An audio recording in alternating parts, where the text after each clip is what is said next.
Hey guys, hope you're having a great day. And today we're just going to look at one verse in Genesis chapter 42 to see how this story continues of the reuniting of the family of Jacob. And this is a tough verse. It's a verse that as I read it, my heart breaks for Jacob. But then also I'm kind of frustrated with him at the same time. So let's read this one verse and kind of try to sort it out and try to dig into it a little bit. In verse 36, it says, Jacob exclaimed, "You are robbing me of my children. Joseph is gone, Simeon is gone, and now you want to take Benjamin too? Everything is going against me." Okay, at first reading of this, you could think he is talking to the sons, right? "You are robbing me of my children." Okay, well, they'd left Simeon and they want to take Benjamin. Makes sense. He could be talking to the sons. But he says Joseph is gone. He doesn't know that Joseph was sold into slavery by his own brothers. He doesn't know the story. He thinks Joseph was attacked and killed by a wild animal is what he thinks. Lions and tigers and bears, oh my. He doesn't know exactly what, but that's what he thinks has happened.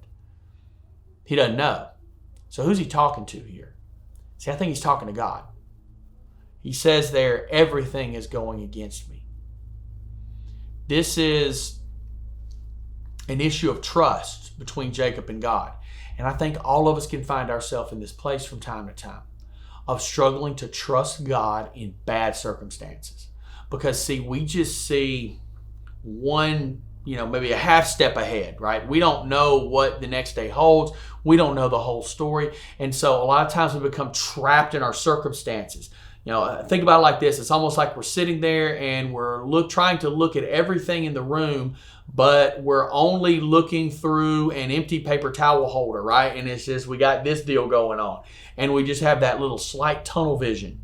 We don't see the big picture. We only see what's happening to us in our lives at that moment. And so in those moments, it's really easy to lose trust in God when those circumstances are difficult.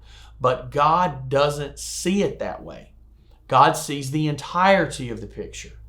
And so one of the most telling parts of our faith is, how do we react when things aren't good? How do we react in difficult circumstances? This is a very difficult circumstance for Joseph and for Jacob. How do we respond to this when what Jacob is dealing with? I think all of us struggle with it. I've had moments where I've responded well, and I've had moments where I've responded poorly. And see, Jacob's reaction is so different from Joseph.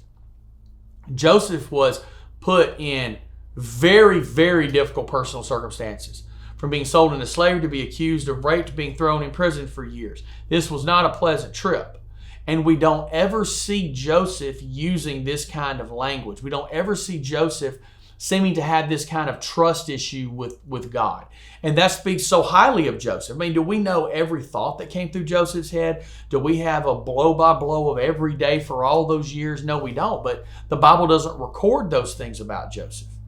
But they do about Jacob.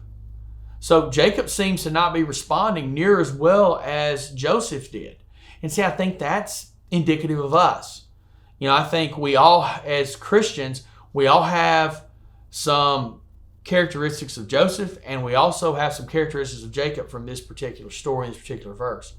Some moments we trust, some moments we struggle.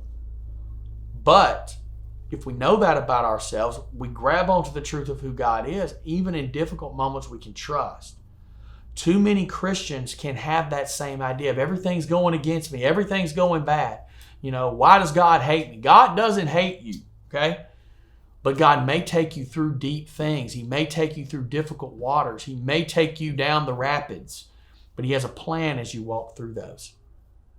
He had a plan for Jacob. Jacob just couldn't see it yet. He was going to use what was meant for evil for good. He's going to use Joseph and the story and the things that have happened to him to reunite and protect this family that is God's promised family. And we're going to see them all reunited very soon. See you later.